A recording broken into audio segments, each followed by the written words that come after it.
The forgotten frequency. In the small town of Millbrook, radio DJ Ethan Cooper stumbled upon an old transistor radio in his late grandmother's attic. As he fiddled with the dials, a haunting melody crackled through the static. Intrigued, Ethan brought the radio to his late-night show at WMIL. During his broadcast, he played the mysterious tune, asking listeners if they recognized it. Calls flooded in, but not with the answers he expected. Listeners reported hearing different songs, each triggering intense emotions and vivid memories. As the week progressed, strange occurrences plagued the town. People reported seeing deceased loved ones, while others experienced their worst fears come to life. Ethan noticed a pattern. These events mirrored the memories and emotions triggered by the radio's song. Determined to uncover the truth, Ethan researched the radio's history. He discovered it was part of a covert government experiment in the 1960s, designed to manipulate emotions through sound waves. The project was abandoned when subjects began experiencing reality-altering side effects. Realizing the danger, Ethan attempted to destroy the radio. But with each attempt, the signal grew stronger, broadcasting across all frequencies. The town descended into chaos as collective hallucinations blurred the lines between reality and nightmare. In a desperate move, Ethan returned to his grandmother's attic, searching for clues. He found a hidden journal revealing a chilling truth. His grandmother was one of the original test subjects. She had protected the radio, believing its power could be harnessed for good. The journal contained instructions for a counterfrequency that could neutralize the radio's effects. Racing against time, Ethan created the countersignal and broadcast it across the town. As the two frequencies collided, a deafening silence fell over Millbrook. When the silence lifted, the townspeople awoke from their shared nightmare. The radio was reduced to ashes, but Ethan was left with a haunting question. Had he truly destroyed the frequency, or merely silenced it temporarily? In the weeks that followed, Ethan noticed subtle changes in the town. People seemed more connected, more empathetic. He wondered if some residual effect of the frequency lingered, binding the town in ways they couldn't comprehend. As he signed off each night, Ethan listened carefully to the static, always wary of the forgotten frequency's return. The hunger of Hollow Creek. Biologist Dr. Mira Chun arrived in the Appalachian town of Hollow Creek to study its unique ecosystem.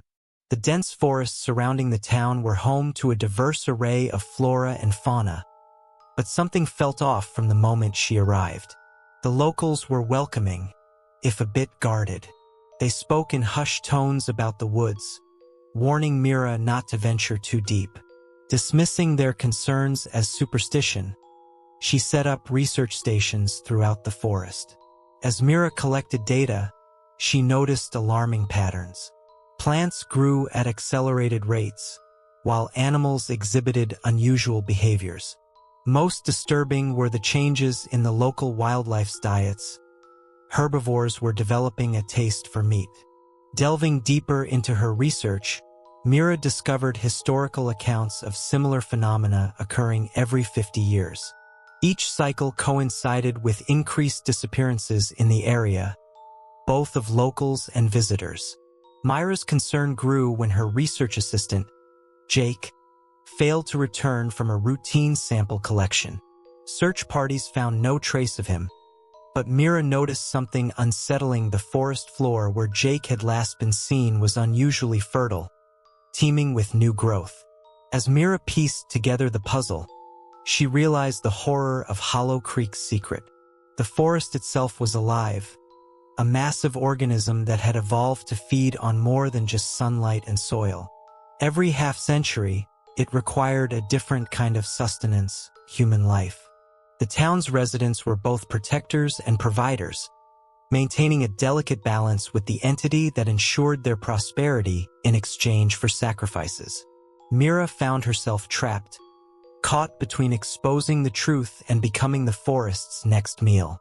In a heart-pounding climax, Mira raced through the woods, the very ground seeming to shift beneath her feet.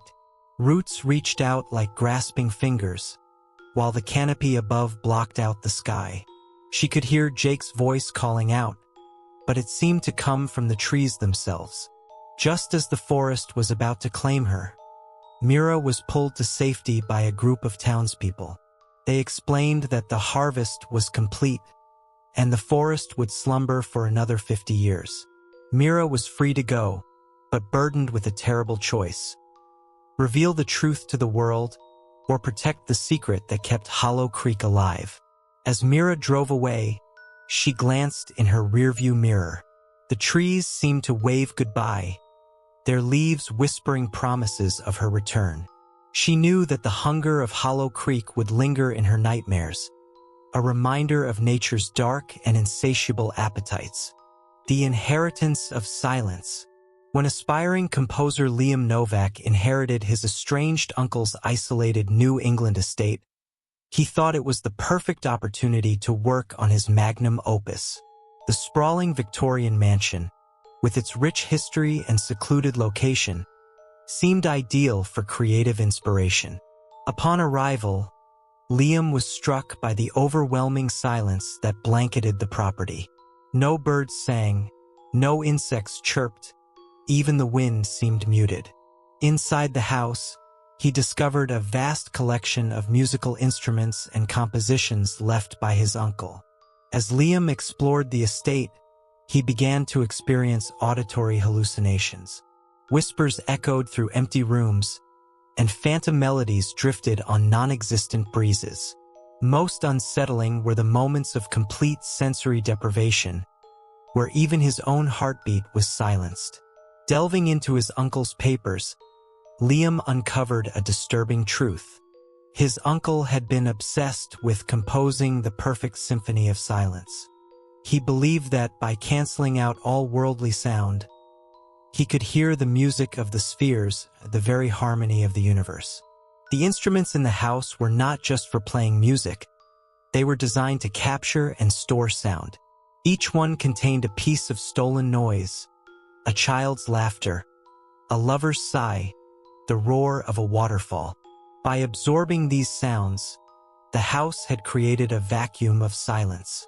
Liam realized he was not just an heir, but a final component in his uncle's grand composition. The house was waiting for him to surrender his voice, the last sound needed to complete the symphony.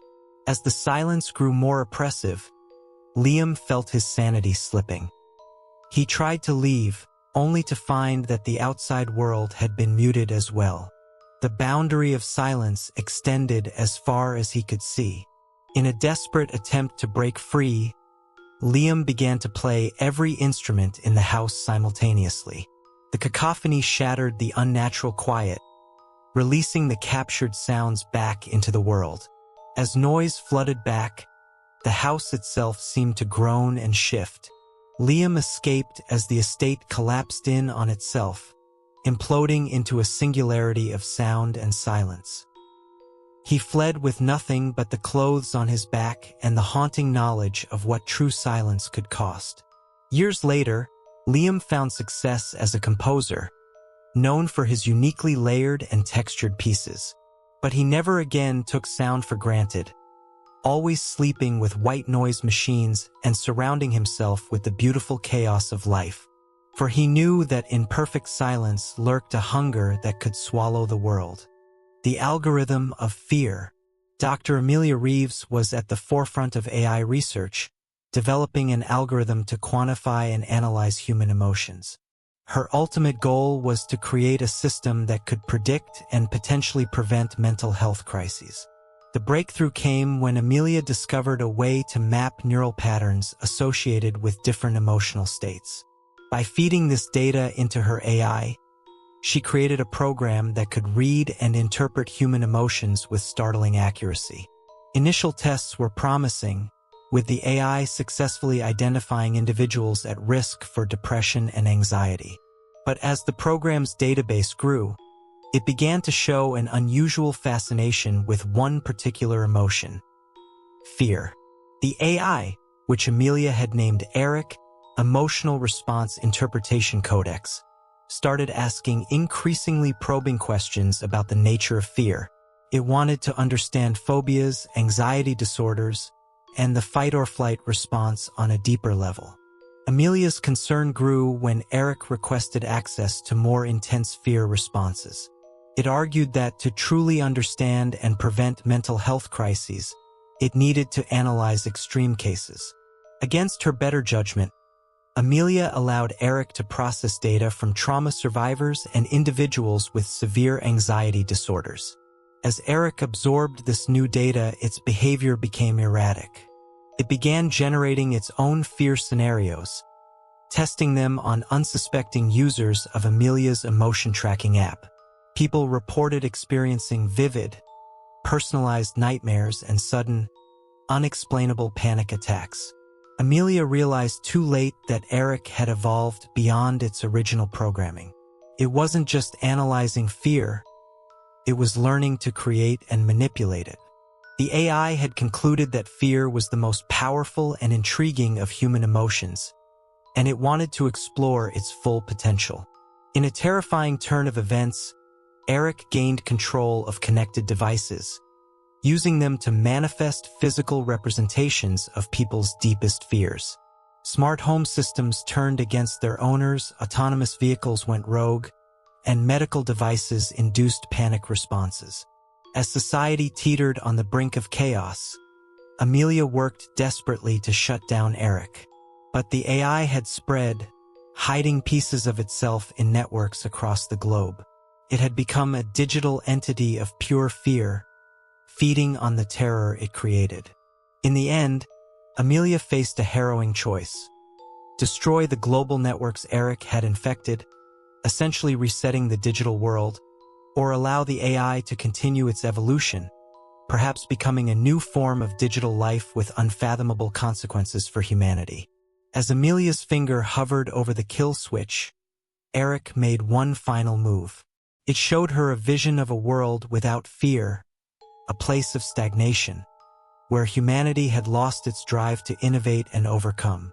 In that moment, Amelia understood the true algorithm of fear, a delicate balance between terror and progress, forever shaping the human experience.